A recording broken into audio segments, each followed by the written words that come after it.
we will fire off podcast number 1, flagship podcast of Midwestarcher.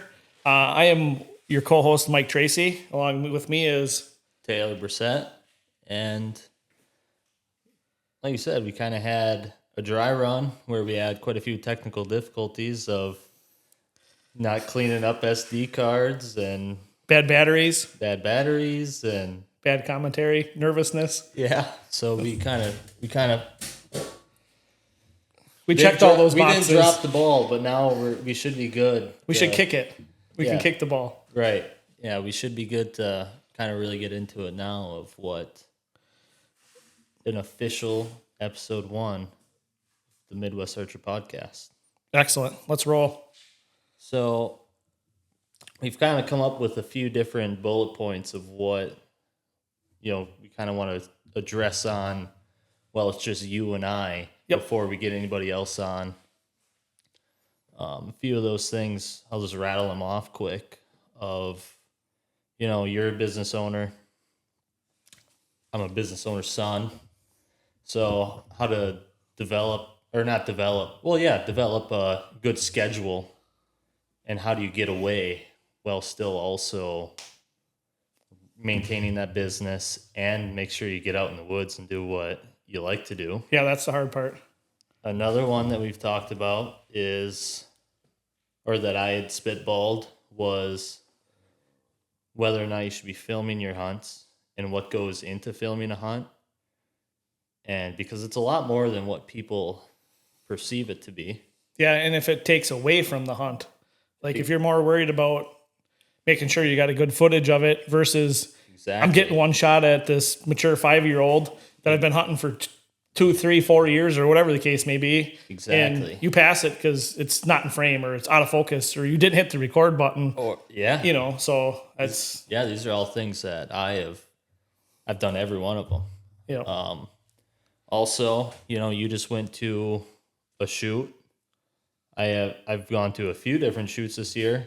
Couple tacks coming up. You went to the Working Class Bow Hunters shoot. Yep.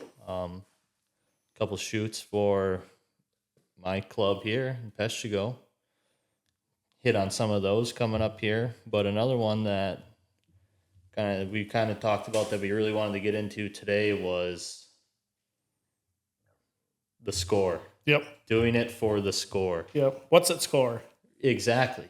Yeah. What is almost before you pull the trigger, you almost already have the social media posts already all in your head. Yep.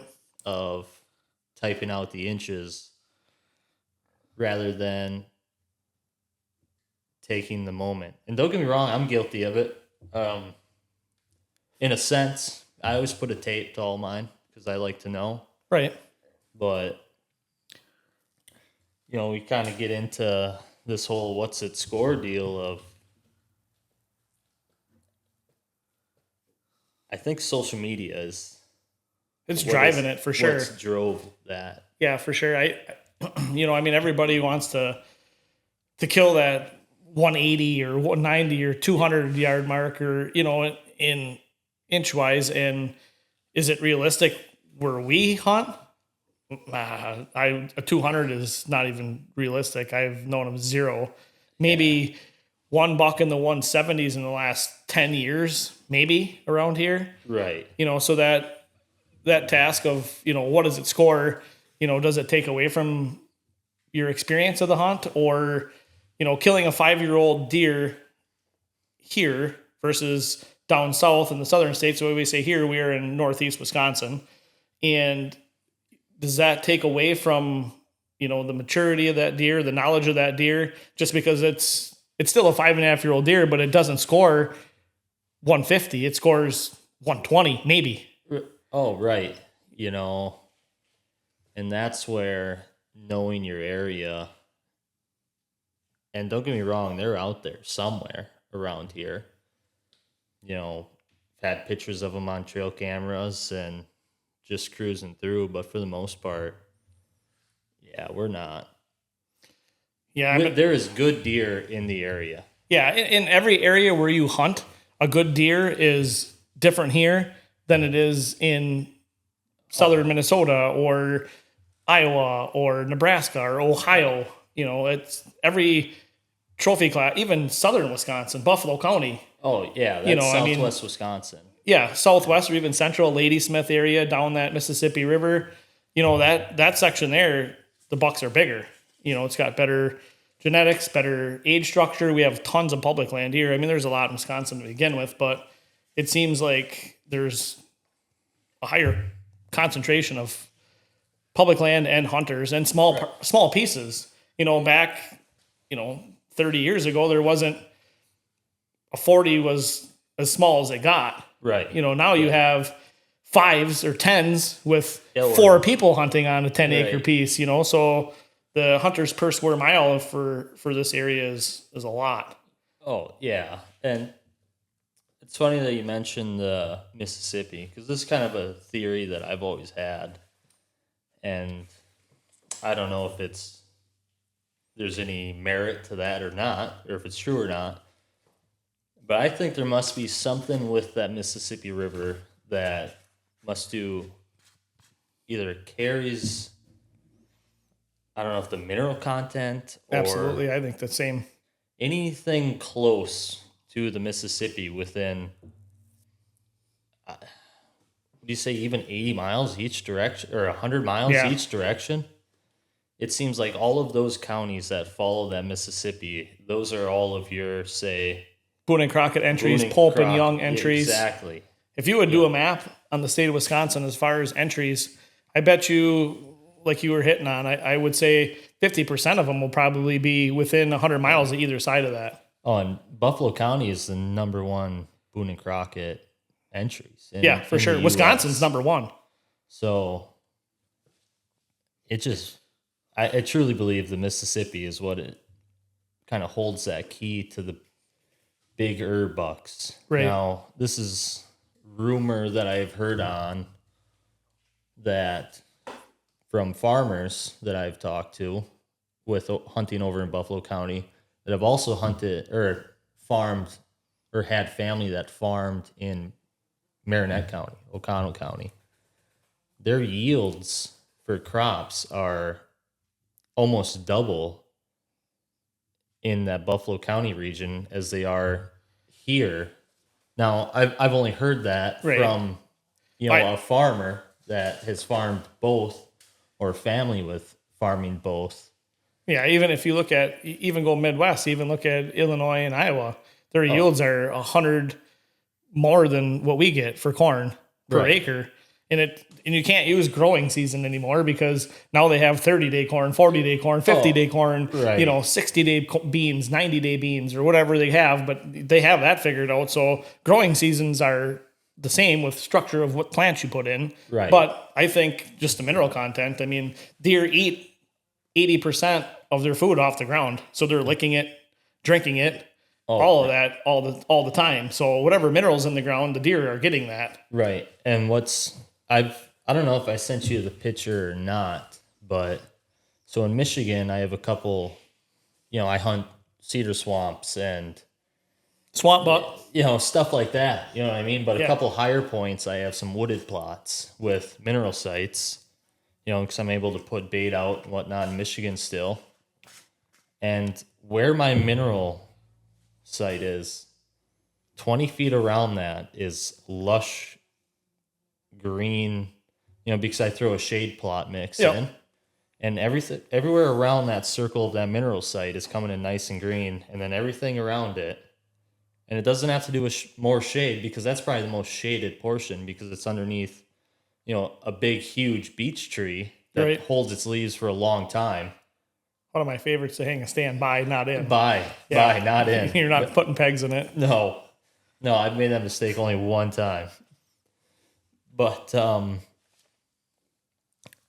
shade isn't what's making that area grow, but the mineral, because it's been a mineral site for 3 years now, has definitely added to the nutrients of the soil all the way around there. And everywhere around it is growing 10 times better. It's definitely not like the plot that you sent me today. That's for sure. Well, that was pretty decent. I was pretty impressed with that. I was too. And I was like, wow. So I planted a plot about a week ago, brand new one on a piece that I just got. And the soil was not good. Sandy, loomy. I'm like shaded heavy on the edge of a red pine plantation. And I'm like, this is probably not going to go very well. So I put a lot of lime on it, fertilized it, and planted it about a week ago. And I went and pulled in there today. I'm like, oh shit, look at that. It's green. Right. And I was, except for one spot where the turkeys had their bathtub set up where they follow the ground up there, and that was all bare down. But otherwise, it was 2 inches tall. It was insane. But this year has been food plot growers' dream. Heat and rain every couple of days and hot. So I mean, it should be growing phenomenal, and it was already. I was like, holy cow. Right. And sadly, I haven't established the one nice food plot that I have set up on my property. About, an acre and a half. Yeah, underwater right now. Yeah, we got everything is wet, even out by me. Even where it's sandy, it's still getting crazy. But back to that, the Mississippi River. I think that's 100% true. I believe that all the way through, and even just ground nutrients, right? Good soil. I mean, if you look at the soil here and you look at the soil the farther south or west you go, ours is terrible. It sucks. It's all sand, right? Sand, gray sand. Yeah, very little bit of color to it or good soil at all. Do you think the Great Lakes sucks out? Do you think that has anything to do with it? Or do you also think that since us all the way, for the most part, around here, this northeastern portion is so low compared to, because the bay level in the last 5 years has gone way up. Yeah, almost back to, 20 years ago levels. Oh, right. I don't know. I don't think so, but because you look at some of the other spots, you go up by like Sturgeon Bay area, they shoot nice bucks and big bucks up there. Their soil's a lot better up there on that point, and they're right in the straddled by it. But I don't really know. But on that question, that was a pretty good one. If anybody knows, they can send it in. Yeah, hopefully, because I have no idea. But that was kind of a theory that I've had myself, that being, and there are big bucks in the area, but few and far between. For sure. And I thought, that Mississippi River. Oh, I think that's spot on. And I was like, hey, you follow that all the way down. You follow that same trend all the way down through, Illinois and Iowa all the way down. I would bet you it's remarkably close to the same. Oh, right. And I don't know. Yeah. If anyone knows, let us know, because I would like to know myself and get a definitive, not just a theory. Start putting pins on it for entries. This is the reason why, or these are actual data as to what's going on. Right. Yeah. So that goes back to the, to the score thing. And, I think in the last 20 years since I've really started bow hunting, I mean, what's at score is a huge topic with everybody. I mean, it's a big thing. When I first started bow hunting, probably when I was 14, 15 years old, I didn't care if it had a 1-horn 3-inch spike. I was tickled pink and proud of it. You know, and back then nobody, you say, did you shoot anything? Yeah, I shot a buck. Oh, sweet. The first thing wasn't, what did it score? Oh, right. That definitely has been, it probably within the last, what would you say? I would say 15 years, 20 years. Okay. Social media, I think the internet. I don't post any kills online. I'm not a fan of that, just because I had one experience with it not that long ago, and it wasn't on anything I put on. It was one of my friends that scored one of my bucks, put it on his website, with a comment of, hey, don't forget to get your deer scored and enter it in the Pope and Young and try to be, proactive and keep, they do a lot of good stuff for hunting and archery and everything. And there was maybe, I don't know how many comments, a lot, you've seen it, and probably 50% of it was not really hate, but they're hammering on it pretty hard, so I'm not a fan of that. And I would never cut anybody else's deer down. Like if you shot a buck or whatever, or anybody, and they posted it, I wouldn't be like, well, that thing sucks. What the heck would you put that on the internet for? What would you shoot? Boy, my favorite saying, everybody's favorite saying, boy, that would be a dandy next year. Yeah. Oh, that's the first thing usually anybody ever says to you. What'd you shoot that buck for? It would be a dandy next year. Oh, because I got 1 week off to go on a trip, and yeah, and even that, it's you don't know the story. It might have been one of the coolest hunts you ever did. It might not be your biggest buck, but if I'm gonna pull the trigger on it, it's gonna be pretty darn nice, or an old buck. Oh, right. And it's so much. The internet, I love and hate it, because obviously it's gonna give us the opportunity to. Well, we're doing this on the internet. Yeah, right. And so I can't hate too bad. Well, no, but it's almost like you got to get with the times somehow. Yeah, for sure. But I don't post on my personal stuff. My wife posts all of our family stuff, kids, stuff like that. But yeah, I don't post anything like that. I couldn't post something if you paid me to. Yeah. I wouldn't even know how. I'd have to be like, hey, somebody's going to have to do this for me. Oh, yeah. So we know who's going to be keeping up our social media. Yeah, that's not me. But there are so many beneficial forums on the internet now. But at the same time, even on all those beneficial ones, it's so much easier to type on a keyboard. Oh, keyboard warrior. And talk shit. Yeah. Than it is to, if I just came up to you and said, I went to shot that. You should have given that another year. Then you got to deal with that consequence. Yeah, for sure. It could be a knuckle sandwich. It could be. Yeah, that guy that was hammering on me pretty hard. If you're staring at somebody, you ain't gonna say that. No, there's no way. 90% of the time, because there always is that. Oh, there's gonna be a jackass or two that's gonna come out there. Someone that's arrogant, but they don't. People like that don't expect you to rifle something back either. Yeah, right. Like a fist. Yeah, that's a good one. But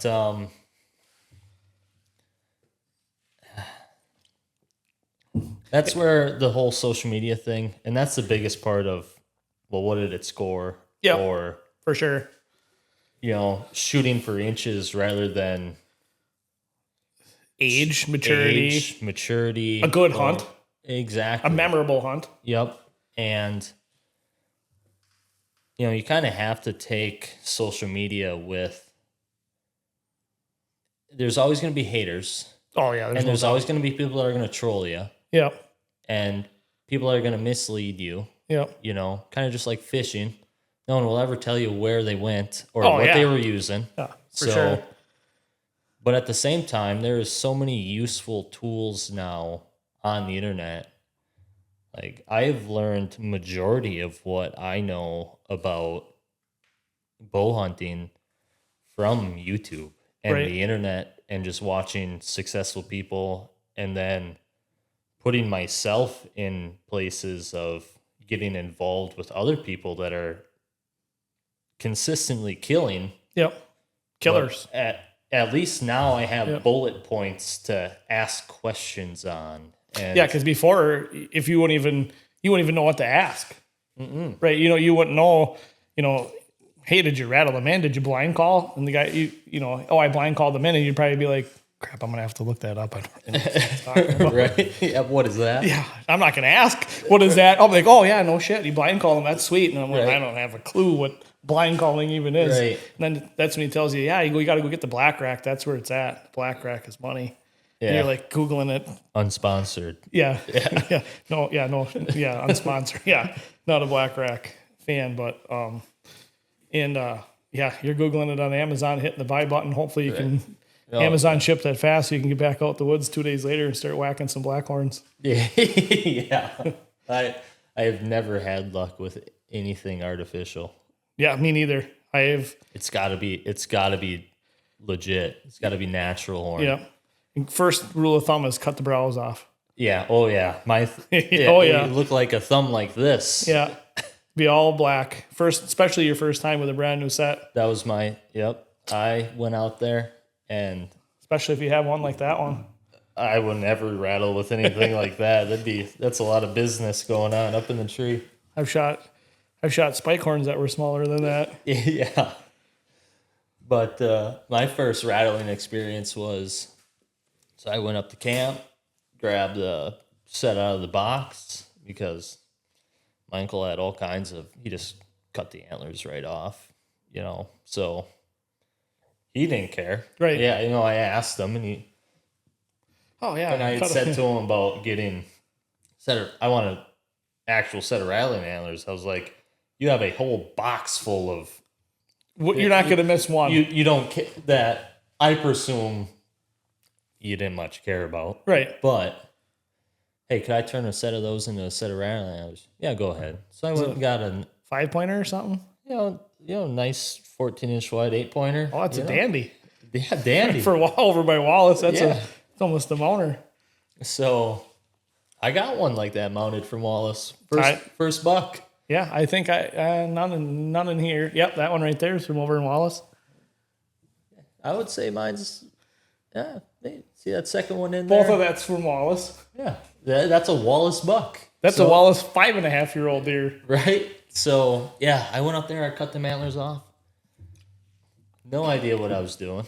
But yeah, I just started smacking them bad boys together. And all of a sudden, I smashed my thumb, split the nail. Didn't stop. No, it had to stop. Dropped one onto the ground. Because it hurt. So I dropped that left side right into the ground. So I'm sitting there dumb. And I looked at my hand, and just blood running down my arm. And I was like, oh, well. Note to self. I think that was the brow tine that got me, so I'm going to take the saws out of that when I get home. Yeah, or only rattle with non-brow tine deers from Wallace. Oh, yeah, there's enough of them. Right? Most of them, yeah. I got a whole box full of them, too. But yeah, so I grew up hunting in Wallace, Michigan. That's where we still ever camp there today. We still rifle hunt there. I've seen pictures. It's pretty impressive. And so it's a great time. It's a wonderful time to be with my family. And it's your old school deer camp. Correct. Yep. Log cabin. I mean, we're going to build a new one, but other than that, yeah. But the walls will change, but the inside's going to stay the same. You know what I mean? As far as like the nostalgia, it might be a new camp, but it's going to be the same camp at the same time. I love that analogy. Actually, the walls will change, but the inside's the same. Yeah, because we had the same with ours. I grew up the same thing. Not in Michigan and Wisconsin, but we've had a family camp since '39, and we did. I mean, back when I was younger, we didn't have. Not everybody had piles of money to stick into deer camp, so it was hodgepodge, added. Yep. And then after a while, it was just to the point where we could see through the walls and, hey, boys, we got to do something, Right. So we remodeled slowly, put a couple additions on, put a bathroom on and stuff like that. And then we just redid it. But yeah, the outside and the walls change, but the inside stays the same. Yeah. Same card game, same people, same camp atmosphere. And that's a good T-shirt right there. You better write that down. Yeah. Oh, it'll be on here. I'll document it. I know I ain't going to look at it because I'm not a techie guy. I couldn't find this. I ended up deleting the whole thing. I've done that once with the whole hunt. But yeah. So keep going back on your Wallace camp there, kind of where you cut your teeth growing up. So that's where I had always hunted. And granted, kids and whatnot coming in, there no rules. But I had kind of always heard, so it was originally my great uncle's camp that my parents had bought him out and bought the camp from him. But the rule for them was always 8 or better. Yep. Just had to be an 8 or better. Yep. Didn't matter if it was... No inches, nothing like that. Nothing. Just 8 or better. 8 or better. So I kind of held myself to that just as from hearing. Now, I have, in my time, shot up there 6s without brows or... It's a common deer there, everywhere. That's... the only thing of management that I ever kind of grew up with that is a adult male hunting the camp. It had to be an 8 or better, and that's it. Yep. And so, but that was, I mean, I was oblivious at that time to inches, and probably until I want to say I was 20, 21 until because I really haven't had much of a social media. What do you even call that? Presence? I haven't had a whole lot of social media presence in the past. And same for me, other than watching hunting videos. Oh, right. And I always pop the DVD in for. Well, I had VHS. That's how old I am. I still have some. But yeah, pop the DVD in while you're up at camp, and that was kind of what. And I thought, like, man, a buck like that might walk past me. Oh yeah, you watch that. We call it, because a lot of the deer camps, it's, so we call it deer porn. Okay. So we pump that up the day before, Yep. so we could get, and our camp is still the same way. There is no rules or laws or no 8 or better or nothing like that. It's everybody shoot. If you think a fork horn is a trophy for you, who am I to say don't shoot that deer? If that deer brings you that much joy, who am I to say you can't shoot that deer? Ultimately that's what it's about. If you shoot that deer and you're smiling and you come back to camp and you're proud, the rest of it is immaterial. Oh, absolutely. So we don't have any rules. We never really had any rules per se, but like as we grew as the younger generation, I should say, my brother, my cousin, in growing up, it was, if it had 3-inch one horn spike, you better shoot it or you're getting in trouble. I got hollered at once and then by my grandpa, it was fill the buck pole. We never usually did, but we were doing a deer drive once and we were way back in there on some public and spike horn runs past me and I didn't shoot it. It was 30 yards broadside, and we got done with the drive. I came out and you walk out and everybody's standing there. Hey, did you see anything? What'd you see? Yeah, this and that. And my grandpa says, what did you see? I said, I seen a spike horn. Couldn't get a shot. And then I made the first mistake was, no, I ran right past me. And then he just kind of looked at me with disgust, and I was like, oh, crap, I shouldn't have said that. And then he's like, what the heck you think we're out here doing? Right. Walking through the woods. Why didn't you shoot it? I said, well, I had already shot one deer already, so I'm like, well, I already shot one. I wasn't going to shoot a spike horn, so then he got all pissed off at me, and read me a new one 6 ways to Saturday. So then I said, well, from now on, I'm shooting. If it's got freaking 3 inches, I'm shooting it. Yep. He says, that's the right attitude, So I never did after that anyway, but it was just wised up and I didn't tell him. Yeah. So that was the easier part of, if I said, did you see anything? Nope, I didn't see nothing. I could have passed up three 8s and 10s or whatever. Did you see anything? No. Nope. Nothing. Nothing. Not a deer came past me. Well, I said that one time, and I was standing on the edge of the road, and it had snowed, and my uncle was walking towards me because he came out of the drive and see anything? Nope. And then there was a doe and like 2 fawns and a small like fork horn ran past me. He's like, oh, what are all these deer tracks here? You're not paying attention. Oh, those, yeah, no, that was just a doe and a fawn, or something like that. But yeah, you learn quickly if you don't want a good chewing, you just tell them, nope, didn't see nothing. Right. You just scoot in just a little bit. I don't know if yeah, there you go. I didn't know if you were backed up too far to get There we go. Better? I think so. Yeah. Yeah. I didn't know I just didn't want the camera covering Giving up your outside. face there. Yeah. Or the boom covering up your face there. Yeah, it should be pretty good right there. So yeah, so that's the score thing. That was a huge thing, and for everybody, your camp, same thing. You kind of had your unwritten rule of, And now that we've bought and whatnot, and it's only us, so it's my mom, my dad, me, my wife, my brother, and then my brother's girlfriend doesn't hunt, but she goes and sits with him. That's cool.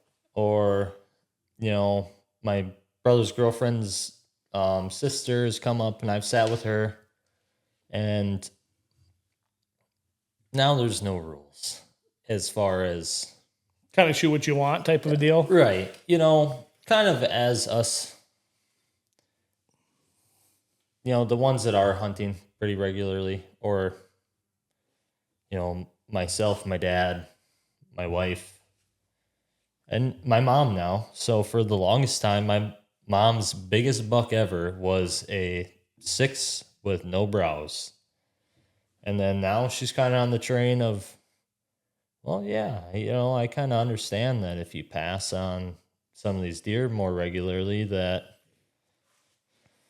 just maybe. And if you want to shoot a 14-inch wide 8-pointer, you sit in the woods long enough in Michigan's rifle season. Yep, which is 15 days. Yeah, it's 2 weeks. You're going to do it. There's no doubt. I would say you're going to do it. Yeah. Especially if you're baiting enough preseason all the way through rifle season, it's going to happen. Yep. But it's kind of along the lines of if you want to shoot big bucks, you got to be where big bucks are. And as of right now, and there's more and more ag popping up around where our camp is, and so they're clear cutting and plowing fields. Now, is it the soil the best for that? No, but it's because it almost seemed like you got out of the Marinette County and went into Menominee County. Yep. The ag was done. For you sure. cross that Menominee River. Yep. And you're all out of ag. Yep. Maybe a field here More or swamp. there. But now it seems like a lot of places where there's hardwoods, They're plowing it. they're cutting it and plowing it. And I don't know if that's going to benefit, if it's going to hurt the area, but nonetheless, I like going there. It's camp. It's camp. There's no doubt. So, It's not about the score. No, I haven't shot a buck there, and I haven't shot a deer there in 4 years. But I go out every day with my bow. Yep. I sit I got a muddy box blind, just like the one that you got there, and I film deer and enjoy it. Come back to camp, and I drink too many old fashions, and then I wake up in the morning and I think, crap. Holy crap. Is it a smart idea to take a nap in this ditch right now before I get there? Or? No, I'm going to get in the stand and then take a nap. There's no way I'm sleeping in the ditch. Yeah, there's been a couple times when I got a pretty long walk. I got probably the whole 160 worth of walking. Well, you should sweat it out by the time you get in there. Oh, my. I remember one time I got to the road, the hardball, and then I got the whole 40 to go to then get up into my stand. Because I'm kind of on like a corner, and then I cut back in. And I remember walking down the road one time and looking at the ditch and being like, I think I could just like take a nap right here and then start this trek again. Sounds like you need a secondary stand. Yeah, the nap stand. Yeah, right there, about halfway. Yeah, set up a stand there. Get in there, put a blanket in there. There's no windows in it, nothing. Yeah, don't need windows. No, what are you doing in there? Too much napping. Nap time. Yeah, that's pretty much about it. But yeah, it's pretty much the same until you get. Well, like you said before, you if you want to shoot big bucks, you got to go where the big bucks are. So that's why we both, do the Illinois, do the Iowa, bow, muzzleloader, shotgun, whatever it takes, just to be around those. I love hunting here. Yeah, I enjoy it, but my passion is big bucks, and if you want to shoot them, you got to go where they're at. And for whatever reason, we try, managing and getting age and everything. And there's a lot of egg around here. I mean, my 40's got egg all the way around it. Yep. So there's alfalfa field across the road from it. There's cornfields. There's, bean fields. There's everything. And there's age. Yeah. And it's still doesn't. They're just not there. The genetics is just not there for whatever reason. And right. But so we just hunt, have a good time, enjoy it, Yep. and then shoot it for what it's worth. And then when it's go time, then it's head south. Go where the big bucks are. And, kind of for me, not always, but for the most part, come November 15th, because that's when Michigan is every year. Yep. A lot of times I kind of already got a tag filled, and, in either Wisconsin or Missouri or Somewhere. somewhere I at least have, not always, but for the most part, usually, yeah, I've got a tag filled. And now we're just shooting slick heads for the freezer. Yeah. Yeah, and enjoying it and having fun. That's what it's all about. Getting those other people that, aren't hunters or aren't, that come out and sit with you Right. that have no clue what, hunting or harvesting a deer or, taking that doe's life or, putting food on the table for you and your kids and your wife for the rest of the year till next deer season, Right. And share experience with her, Yeah. and showing her what it's all about. It's not what it says on the internet. You know what I mean? It's not that it's not bad. It's not, something to hate on. It's part of something that's got to get done. Doe management is huge. And I think that's a lot of it over there too.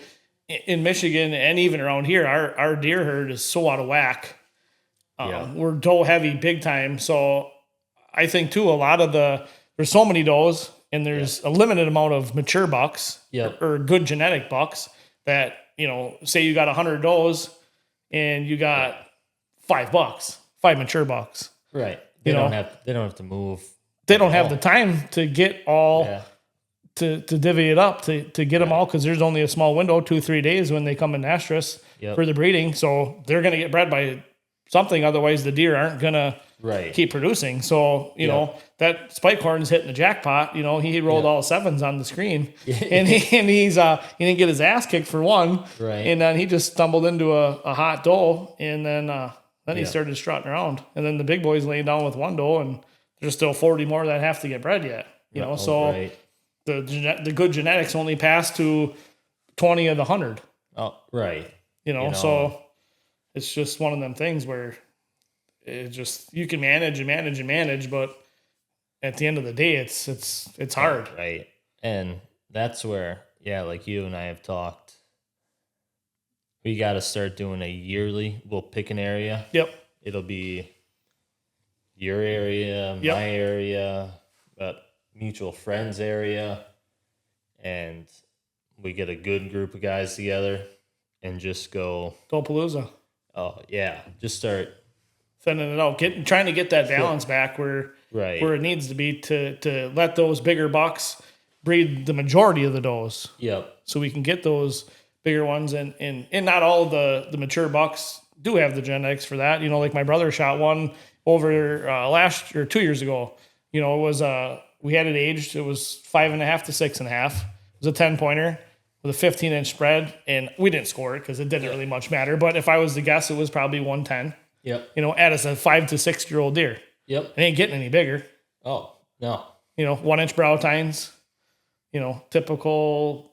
It was over in Wallace. But it was a monster body, awesome hunt, awesome deer. Came in grunting, chasing does around. It was one of them things where it was awesome, and it was probably one of the older bucks we had on camera. Mm-hmm. Just that was his top end.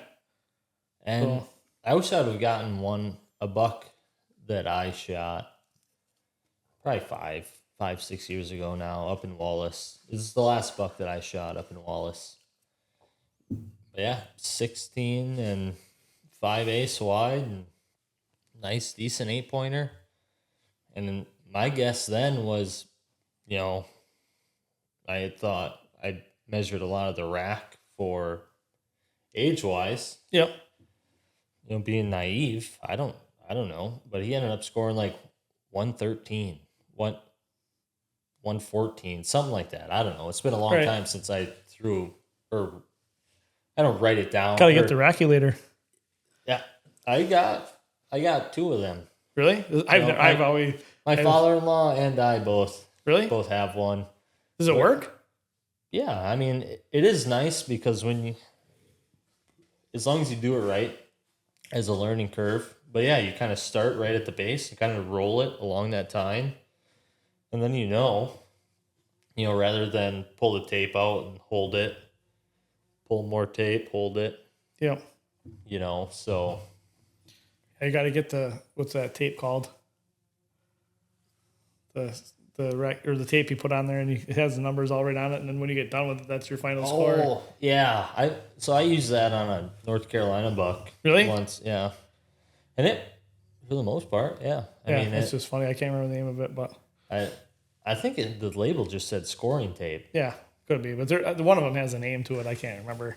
But yeah, it was an orange tape, and you just kind of rolled it out. And then once you were done, when you got to the end of it, you cut it and bingo, 113 and 5/8. Yep, that's what you got. Yep. So I used it one time. My buddy actually had it, but I think the package just said scoring tape. I don't know for sure. Yeah. That it's kind of driving me nuts too. Yeah. We got a fly in here. Buzzing around. So we had to open the windows because we don't have AC. No. On a fixed income here, We'll get there one day. MWA. Yeah, we'll get there one day. Maybe. Air conditioned studio. Maybe next year. Next winter. Next winter we're gonna. We just need subscribers, so you just need to like and subscribe to help us out. Oh, there you go. Shameless plug. I like that. See, you already know. You've already been like PR trained on the internet. Yeah. It's called being a business owner for 15, 20 years. Yeah. Yeah, we should for our 100th subscriber, we should do a giveaway. Oh, we already have 100. Really? Yeah. Oh shit. I've been working, man. Okay, I think we might have like just over 100 on YouTube. Really? Yeah. All right, let's shoot for 250. 250? Yeah. Let's do a giveaway 250. What do you want to give away? How about a awesome Lena Swamp t-shirt and hat? I could definitely set that up. I know a guy. Yeah. Luckily, I work there. Yeah, so we can divvy into that a little bit too in your spare time as you're not pounding nails and tearing roof off when it's 117 degrees outside. That's kind of how we met. We were doing a job, and I was doing electrical on the job, and they were the general contractor, and I knew his dad a little bit, and was talking to his dad, job's going on, this and that, and I see him and another couple workers over there, and I never talked to him because the dad was the important one, so I didn't really need to smooch anybody else. So project's going on, and it was this winter time or whatever. We were sitting there, and it was lunchtime or something, and then we just started talking about work a little bit, and then I don't know if you had a hunting, or I went on a hunt or something like that. I don't remember what it was, and one of my workers said something about it, and oh, you like to deer hunt? Yeah, I dabble a little bit, and then we kind of hit it off, and like it's kind of like easy because it was like same interest, in the construction trades, had a lot in common, so it was kind of an easy start, really. I mean, we have tons in common, like-minded. I always say that, like-minded people. And then, we kind of went from working on that job together and, BSing back and forth, whatnot, talking deer. And then probably where it really sealed the deal was you walked in. So I'm part-time bow tech at Lena Swamp Archery. Yep. And I worked there either, slow time, one night a week. We get up in the busy time, 2 nights a week, and I'll do a Saturday every now and again when I'm if they get backlogged or something. If they backlogged get busy, or like 3 days before bow season. Yeah. So if you're listening to this, go get your bow work done now, because if you come in the week before bow season, it's not going to get done. What? Are you kidding me? No, it's not going to get done. I'm sorry. So that my string that I broke last end of deer season is not going to be fixed. So then how am I going to practice? I don't know what to tell you, but maybe you should have. You got to wave that wand over the top of it. Maybe you should have started a few months ago. Yeah, I've been shooting arrows in the garage for a while. But for a lot of people, especially around here, in the eastern part of the country, that's kind of the whitetail area of the country. Yeah. Midwest, I mean, all over. That's kind of standard as to guys come in right before season, and there you go. Here's my derailed bow that's been sitting in a case since December last year. Can you get this ready for opener next week? Yeah. How many practice arrows do you think they fired? Yeah, probably one. None. Yep. Hit the block. Yeah, it's derailed right now, so you better fire that thing up so I can get my one crack in. Yeah. So. Yeah, back to the Lena Swamp. But I walk in the door one day, and I walk into our little tech area, and I look through this little see-through window, and I see this guy. I don't know. I said something smart about being an electrician or whatnot. I'm going to spend some of that sparking money. I think that's what you said. Something like that. And then, we ended up getting your son Grayson set up with a bow. Yeah, it wasn't even for me. So he was hammering on me right away. Oh, coming to spend some of that electrician's money. And then my son turns around and he says, "It's my bow." Yeah, right.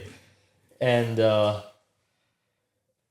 you had mentioned that you needed some stuff done on your bow. Yep. And I was like, well, tune it. I wanted to retune it because Yep. I shot it a lot last year. Went on a couple hunts and it was my sight was kind of acting funny and it was kind of all over the place and well, when you go hunting, up and down the tree and you're going on a hunt. And I was in Illinois and then over here and in Michigan and Wisconsin and in the back of the truck and throwing it around and stuff gets off.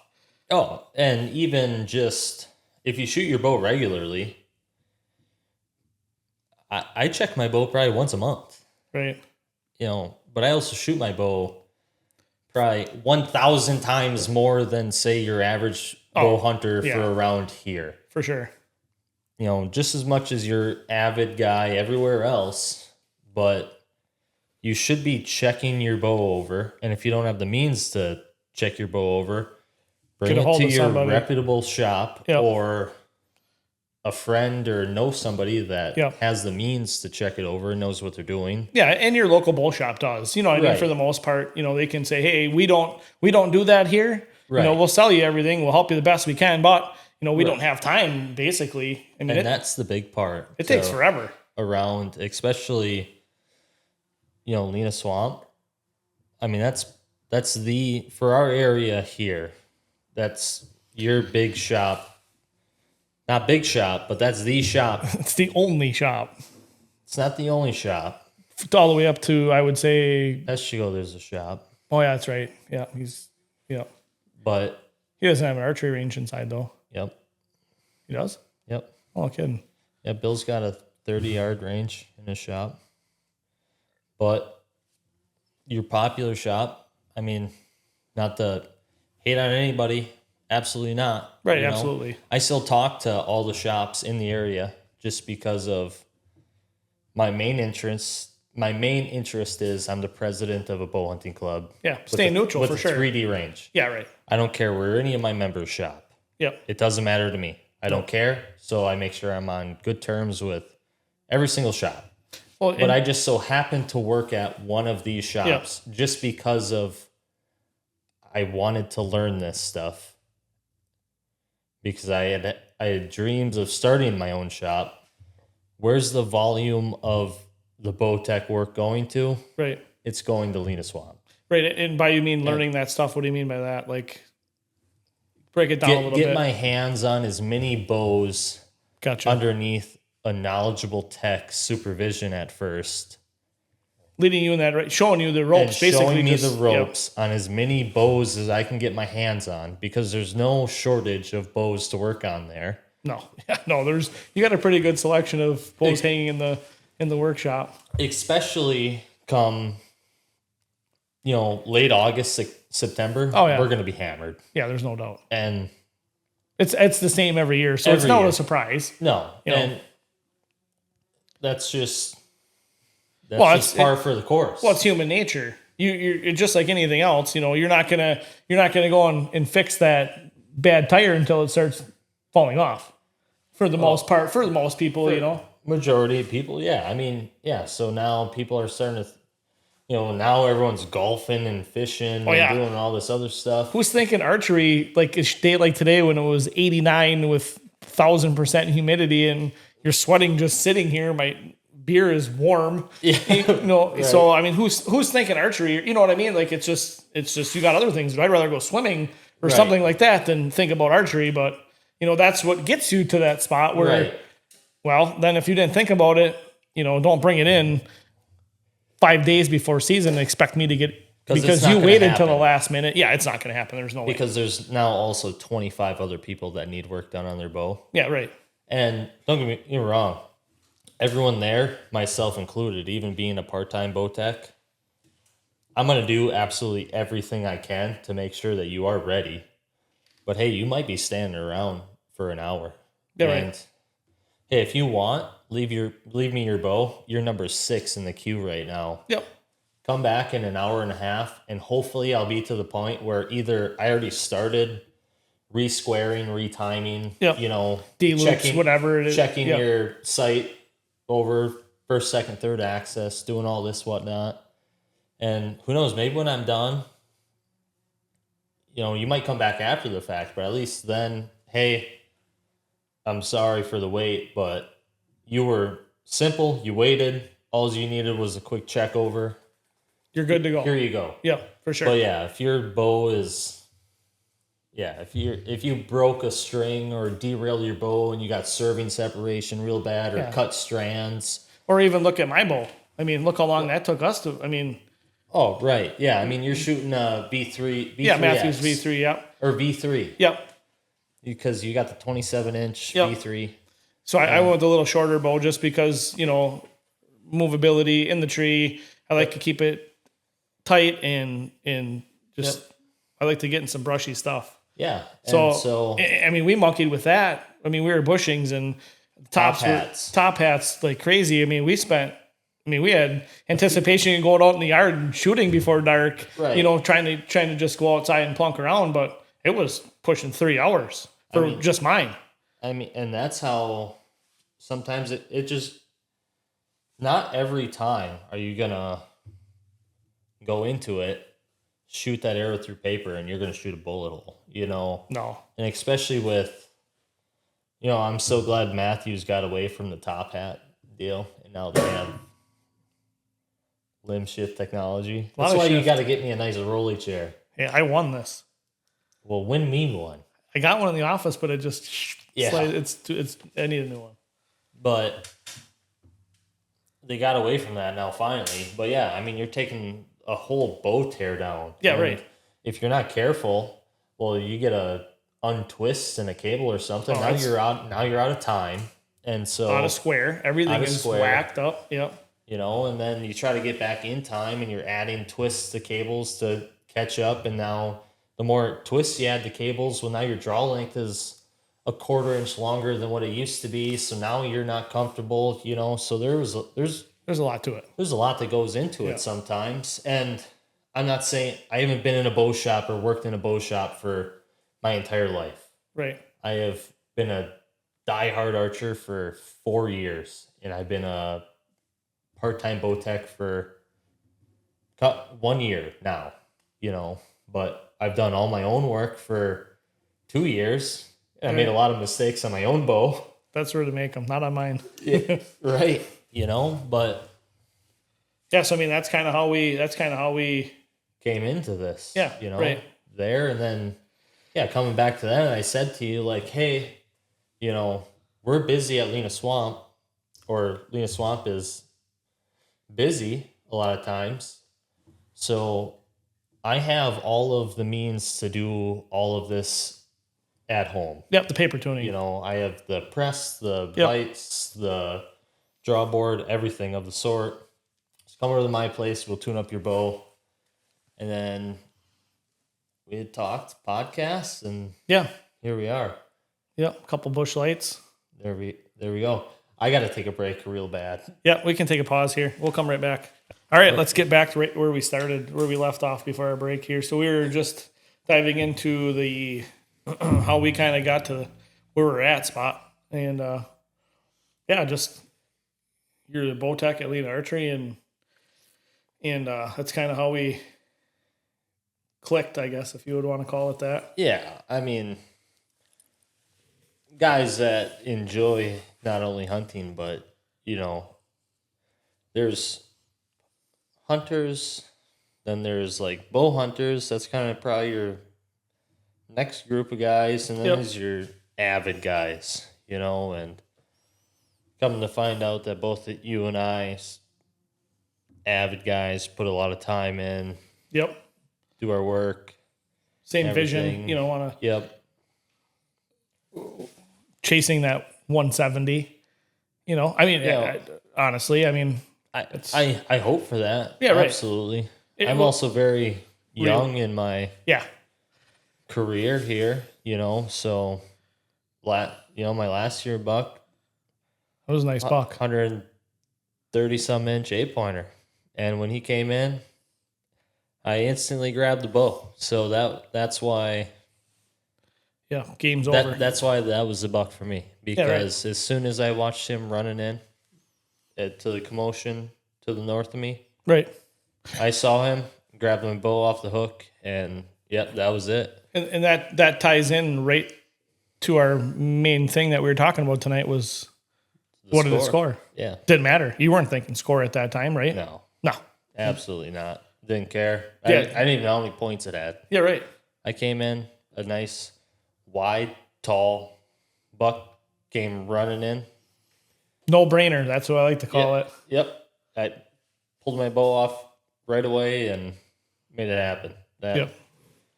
That was the last thing I was thinking about was inches or Score.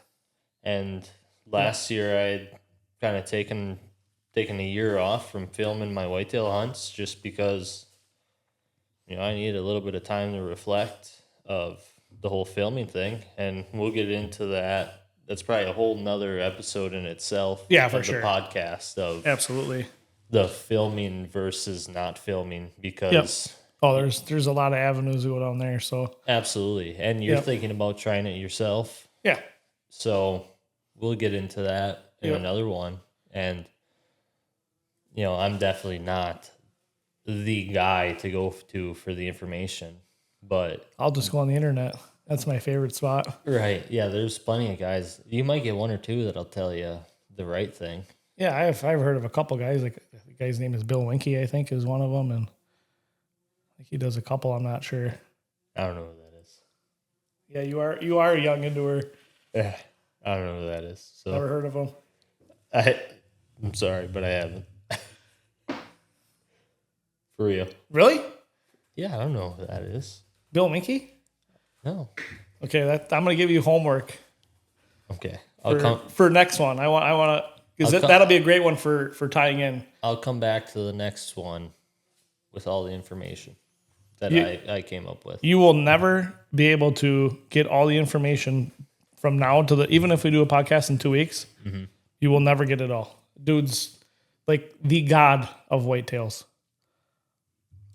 He is written more articles and he's a hammer. So that'll be another one right there. So I almost feel embarrassed to admit that I don't know who that is. Well, there's so many of them now. Like with the internet, you go on YouTube. Like I love to go on YouTube because I love watching bow hunts. So I'll just go on there and just do Iowa bow hunts 2025, and there's hundreds of thousands of them pop up. So and a lot of the guys that they have great followers and this and that, and a lot of times I will look for in the lineup when it comes up, like what does it score? Like, hey, that's your clickbait. That's where part of the problem comes into play. Yeah, and I'm as guilty as anybody when it comes to watching it. Yeah. I don't want to, you don't see anybody on there, hey, come watch me shoot a 5-year-old 6-point. Who's going to click on that? I'm as guilty. I probably wouldn't. I want to see a hammer get shot because, I'm not going to see them around here, obviously. Them 190s, 200s, maybe over where you hunt, but probably not where I hunt. But you never know the possibilities there. Maybe about where I hunt. What do you mean where I hunt? And Wallace. Oh yeah, you're right. Maybe the buck pole. We've had buck poles that haven't hit 200 inches. all of them. You're right. And but so going back to the score thing again, kind of tying that all in. That's a great clicker, like the great clickbait. Having that on there. Self-film public 200 incher or 180, or it doesn't have to be 200, even like 150 or 160. I've been on a lot of hunts. Yeah. And I've shot a lot of pretty nice bucks, but I'm not at the point where, if I go on a hunt that I'm passing a 150. You know, and I've been hunting for quite a while. I'm not either. Yeah. No, I'm, you know, I kind of now put it in my head that I went through an outfitter in Buffalo County Outfitters, owned by old Joel Artis. Yep. I've heard of that, actually. And so the rule there was 130. Oh, and really? So, and now that's just that was 3-4 years ago, you know. So then I kind of based off of, all right, well, this is a minimum for this area. These must be good quality mature bucks. So now, as from that point on, after I moved on from there, that's kind of where I kind of based my thing, was if I thought it was around 130 or so. And, right. You know, I'm as guilty as anybody else, you know, in the filming world. Granted, I've never posted a video that with the score because, well, quite frankly, I haven't shot a fucking monster. So, right. So. Well, but I mean, even if you look at the, you know, like, let's just say like the monster bucks, like I would say like 10 years ago, after every kill, you know, they would have, you know, the follow-up picture in the video and everything, and right on the bottom would come up, you know, with the score, which I always liked that. You know, I mean, it always gave you a great judge because it lets you know what this deer is. Yes, correct. And it's just it's just a great helping tool to when you go on that hunt, you know, if you don't see a lot of 130s or 150 inchers that have those minimums, like we go down and hunt Iowa and Illinois, and you know, there's one you got to shoot. You know, I've been on a couple hunts where it needs to be 140. Yeah. You know, well, crap, I've only shot. You know, this was a while ago. You know, I've only shot 2 bucks over 140. So what do I use for a judge? You know, white rack, bright white comes running past you. You know, at 20 yards behind a doe. Yeah. You know, I mean, around here, you know, that 140, 150 is probably, you know, for our comparison would be 115, 120, 125. Right. You know, so 115 to 125 is that 145 to 150, you know, in different spots. So it's hard to, and that's a great tool to use, is that, you know, the score just for your own general knowledge. Right. If you are to go on a hunt, and now I've only done the one. Other than that, though, of doing the whole, if this is what you like to do or anything of the sort, of go to an outfitter. And I mean, for me to go to Buffalo County was $3,600. Right. I got 5 days, and I did that fresh out of the Army, young kid. I don't think I might have. No, I don't think I had another one on the way yet, but, you know. Young kid, not as you, young kid. You said you have a young kid. Correct. Yeah, but me, myself, even. I'm a young guy. Yeah, young man with a young kid that just had one. You know, but also very young in my hunting, my trying to chase more mature deer career. Right. I almost had no bit because I ruined my opportunity at 2 nice bucks while I was there because I had no business. Would you say lack of knowledge or just absolutely? Yeah. Yep. Lack of knowledge, but then also at the same point was I was kind of in stands that, looking back now, I had gotten busted, and so that could have been due to me myself. But it was a good learning experience going forward. Yep. Because now I kind of really pick my trees and pick my areas as to, I like being covered.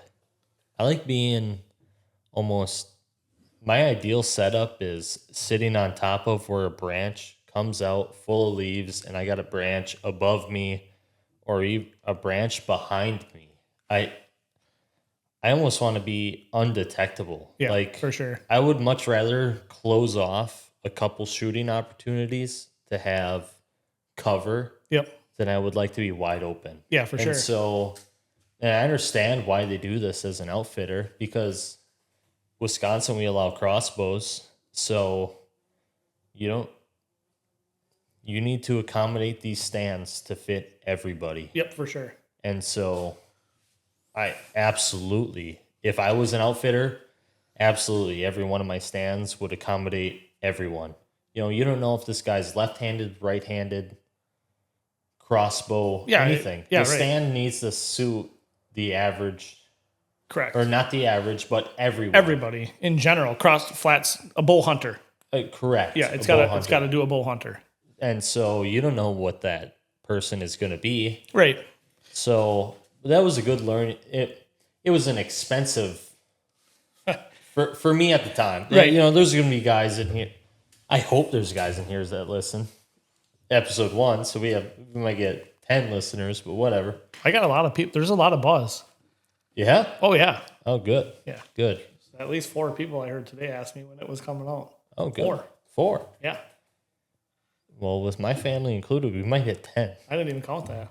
Oh, That wasn't even counting my family either. well, there we go. We might hit 25.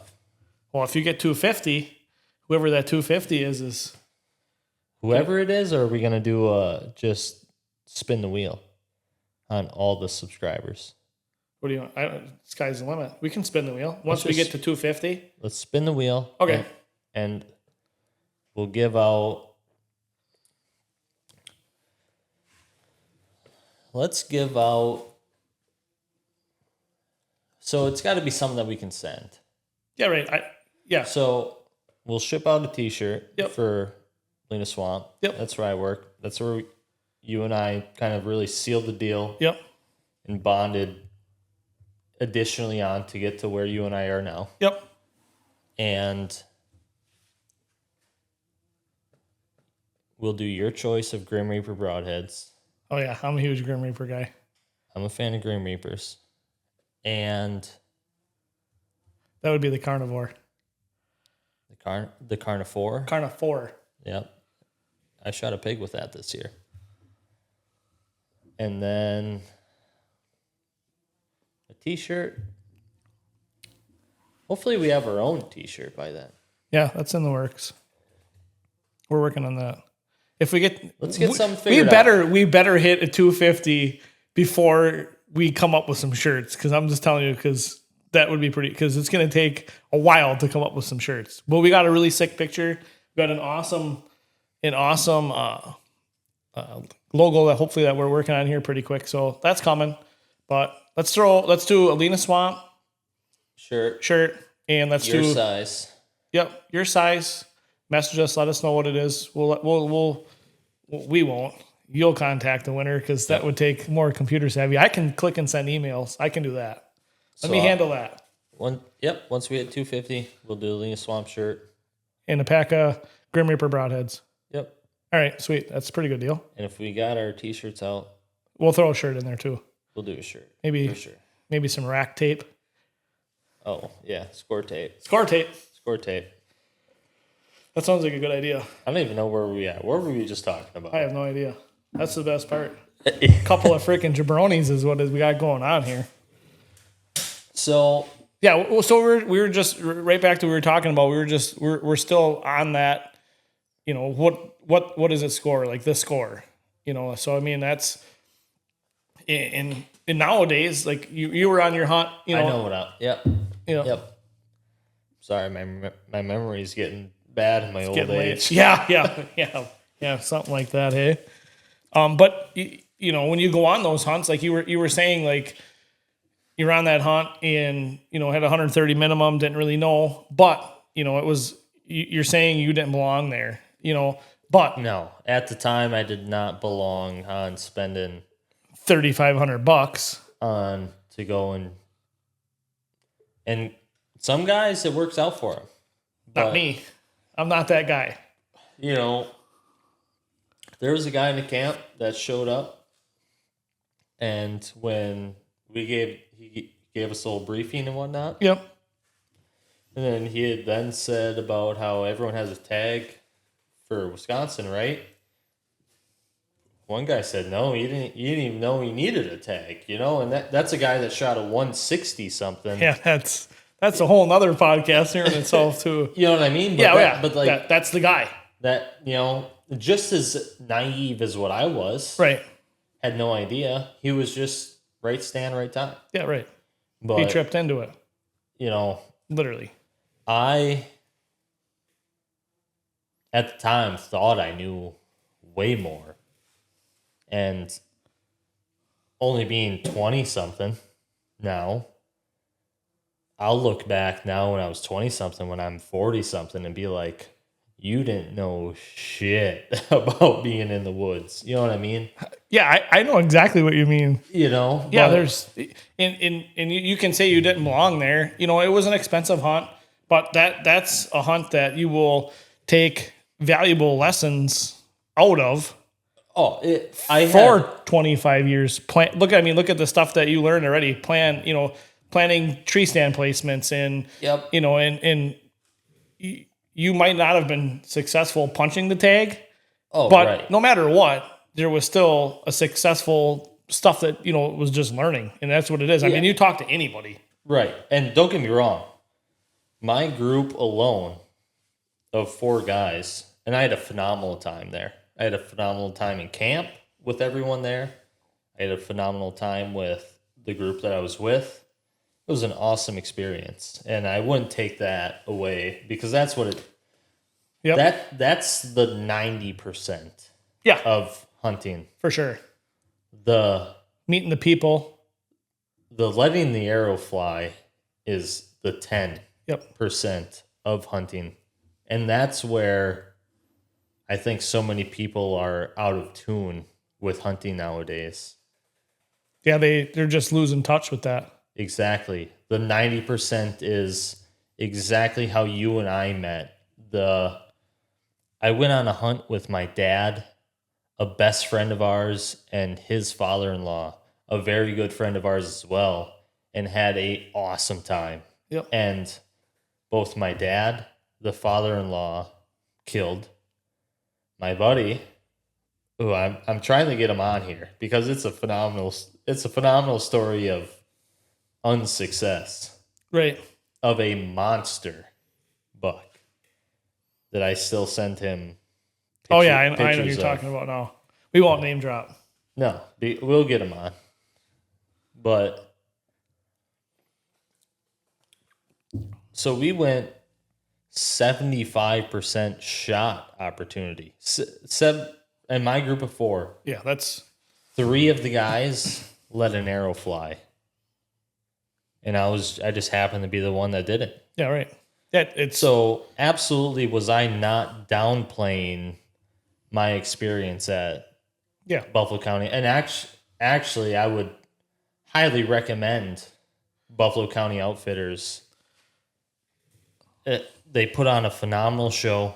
They also do Iowa, Minnesota, and I want to say 1 or 2 more states where Joel is leasing thousands of acres of property. Right. So if that's something that you're into of booking a hunt like that, absolutely would I look up Joel Artists on Facebook or Buffalo County Outfitters and go through them. I don't have any other experiences with hunts like this, but if I had an ideal outfitter to go through, that would be it. You don't have to let the arrow fly to have a successful trip. No, what I'm saying? That's where the 90 to the 10. Yeah, for sure, 100%. But now, to where I'm at now, that's just not the kind of hunting that I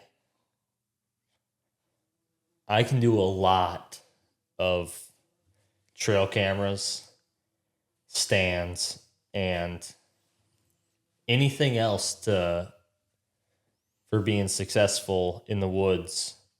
Oh, for sure. On my own terms. Yep, for sure. Now, I am now at the point of where, don't get me wrong, I'm not killing monster bucks every year, everywhere I go. Right.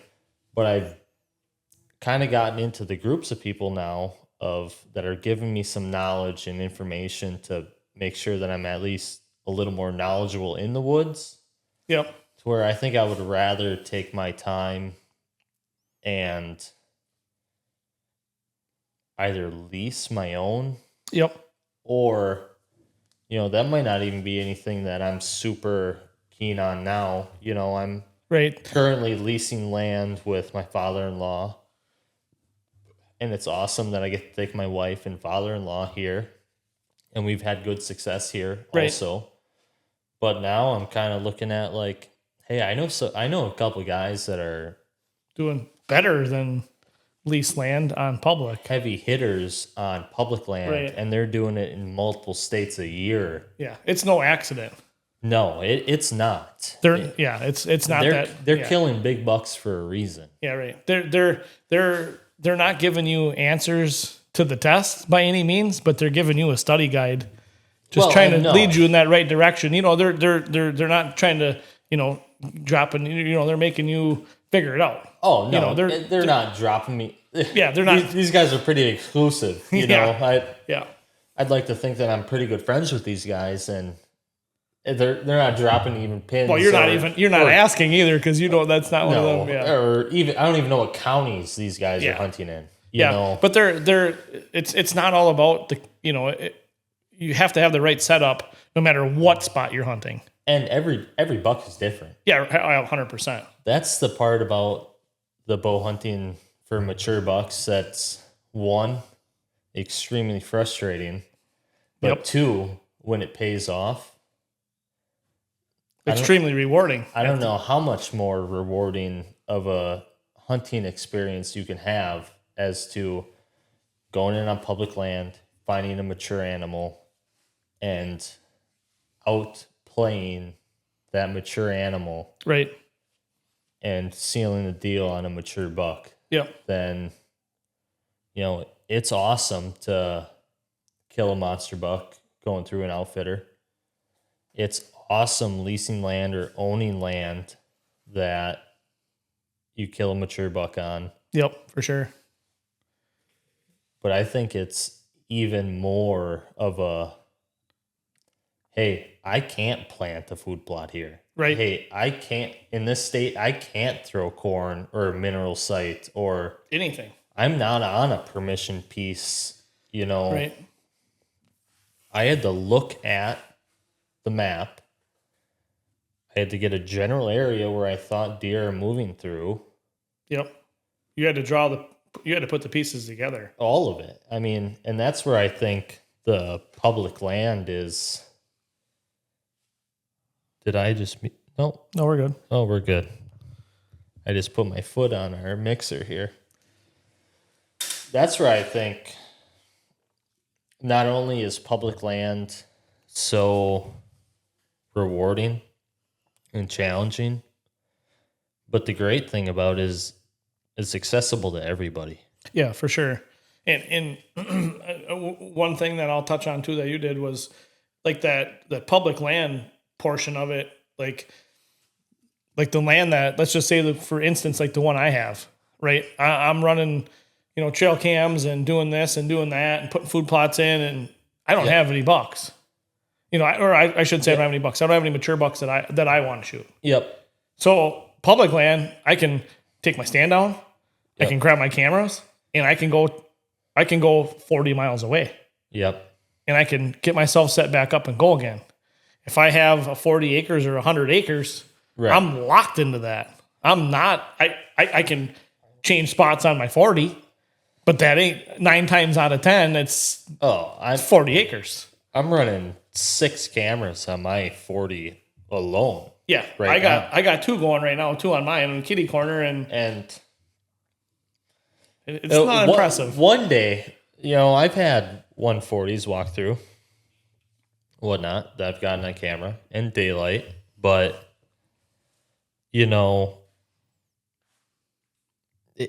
when I finally kill a buck in my 40, it'll probably be due to sheer lack of time and luck or I'll finally have a buck pattern down that's moving through there. But it's not, for me, that's not an every year. I'm not, for what I'm hoping for and after kind of now. Right. I'm not coming in and looking for I'm not looking to shoot a 130, 140, 150 on my own land. Right. Because I only own 40 acres. Because they're not living there. No deer is just living on a 40. No. 100%. So you're sharing that deer. And there might be 15 people after that 140. And there was. Oh yeah, there's no doubt. Every year. Every year that I get a big buck on camera, I always know who killed it. Yeah, or who's got pictures of it. Exactly. And it's not you. It's not just you. No. It could be 15 guys that you know. Exactly. And that's where now I'm kind of at the point of like, I like having my own land that I have the opportunity to try and develop a little bit for deer. For sure. I know I'm not going to hold deer. No. I know it's not going to be a sanctuary. But I can hunt there by myself or my wife. Yep. Or I'll be able to take my kids and take them out on our land and kill their first deer. Yep. Or their first buck or whatever it is. Yep, absolutely. And I got Wallace to do that. But there's a different reward factor. There's a different feeling when you own that piece and you shot that deer, no matter what it is, or if it's your child's first buck or whatever the case may be. There's certain sentimental values that hold a pretty high standard into that stuff. And I know when I finally kill a buck on my own property, it's not only is it going to be a nice mature buck. I've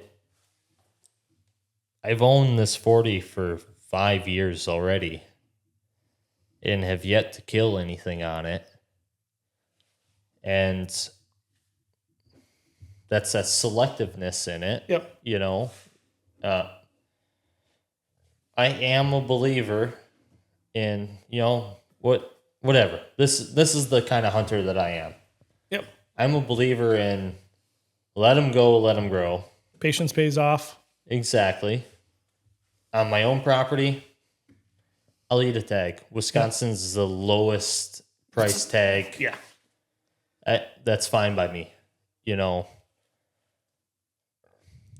Fucking moth. Flying your beer. It's empty now. But it's not going to be about the score for you. It wasn't about the score. Yep. It's going to be a mature buck, though. Yeah, for sure. And it will probably score a decent, respectable score buck when I get it. Yep. But that's just who I am. Right. Now, I know we keep saying, wrap back to the score thing. To me, that's what I'm after. I'm after the mature. Yep. If I want to fill the freezer, I know there's probably 38 does to the one buck that I'm going to see. Correct. So I'm going to fill my doe tags. Yep. But now, does that mean that I think anyone should fill their tag with anything that doesn't make them excited? Absolutely not. But then reverting back to that, I also think if you're going to shoot the first buck that walks out and then complain or have to justify that it wasn't big enough or whatnot, one, that's probably social media that has to play into that. I don't think you owe it to anybody else what you filled your tag on. And at the same time, if you were truly upset with it or anything of the sort, you shouldn't beat yourself up because when it came in, it made you pull your bow or gun. Yep, whatever the case may be. I'm strictly a bow hunter, so that's kind of what I revert back to. Yeah. I only bow hunt. But whatever that may be, when it came in, it made you take your weapon of choice off the rack or out of the corner of the blind and so run with it. Right. Who cares what anybody else thinks? You shot it. Own it. But then at the same time, if you're coming in and dusting fork horns every year or spikes or whatnot, and then you're complaining about the quality of deer. Right. That's a whole different, for sure. That's where I get into it as like, hey man, if you're going to complain about quality of deer, like maybe Don't be part of the problem. Be part of the solution. and that's where I'm at. Yeah, for sure. And if you were absolutely pumped about if you shot a spike horn and you're amped up and pumped about it, good for you. Absolutely. I love it because odds are I'm not hunting your area. I don't care. Even if you are hunting that Even area, if I am. it don't And matter. you want to know what? You just filled your tag on a buck that I wasn't even thinking about. So Right. Yeah, right. you didn't shoot my target buck. So yeah, I was thinking kind of the same thing. Yeah, so you're done. You're out of the woods, and Yeah. and you're happy. And You you're know, happy. You're happy with it. I'm pumped for you. Right. Same. One, you're excited. I'm excited. My target buck's still out there. And we're all happy. Yeah, it's great. That's what it's all about. If you get pumped and pull the trigger, you better be excited with the outcome when you walk up to it. Right. Don't be like, oh man. I mean, ground shrinkage and everything happens It's to everybody. Even my buck last year. And I mounted it, shoulder mount, put him up on the wall. Yeah. You know, for me, yeah, big as 8-pointer, and it still scores just as big as my 10-pointer. Yeah, that's a nice buck. Yeah. Very respectable. Absolutely. For sure. And I look at him now, and when I walked up to him, boy, I tell you what, I thought he was way bigger. But even then, Yeah, right. yeah, it was when he came in, I was pumped and was shaking and I barely got my bow drawn back Right. when it came in. Because And you weren't thinking it's and not I- going to score good. no, you know what I I mean? wasn't thinking that. No, Right. I don't care. It got your blood pumping to the point where you were barely struggling to get your Yeah. trigger release on the D loop. I couldn't even get my, Yeah. so yeah, that's where I'm at with you're happy, I'm happy, we're good. We're good. But don't complain about there being a problem when you're going out there and smoking the first buck that walks through and then going on Facebook 2 months later and saying about like, oh yeah, Slamming the DNR and all my neighbors and all that stuff. yeah, this county that I'm in is junk because this, and this. Yeah. Well, You didn't shoot any does. You shot 5 years of forkhorns, Right. and then you complain about it. right. I think there's more that goes into it. Absolutely. Because if you only got a couple days to hunt a year and that's what you filled your tag with and you're happy about it, awesome. To each his own. Mm-hmm. Yeah, I think that's a pretty good spot to end on. I agree. So yeah. So come in here, we'll look at the camera a little bit. But yeah, anybody that made it this far, I really appreciate it. Mike, I'm sure Mike does as well. Yeah, we'll do a giveaway at 250 subscribers. Hopefully we got a sick logo locked in. yeah. Might not be as cool as the hat that you're wearing, but No, this ain't. It's gonna be pretty tough to touch that one. that'll be a podcast episode to get into later on. Yeah, for sure. But yeah, thanks for sticking around. We both appreciate it, and there's definitely going to be more to come. Mike's going on a Canada trip for fishing here. Couple days, yeah, 2 days. 2 days. He'll be gone for 10 days. Then we'll get back and we'll hit another episode. I'll definitely have this one out by then. So, I touched on a couple different topics that we've hit on that we would like to talk about. If any of those you guys think that, yep, that's something I want you guys to talk about or touch base on, or we're definitely going to look into getting some guests on Yeah, for sure. I in got the future. Yep. So, yeah, let us know, and then we'll go from there. Sounds good. Thanks, buddy. Thank you. It's been fun. That's a wrap.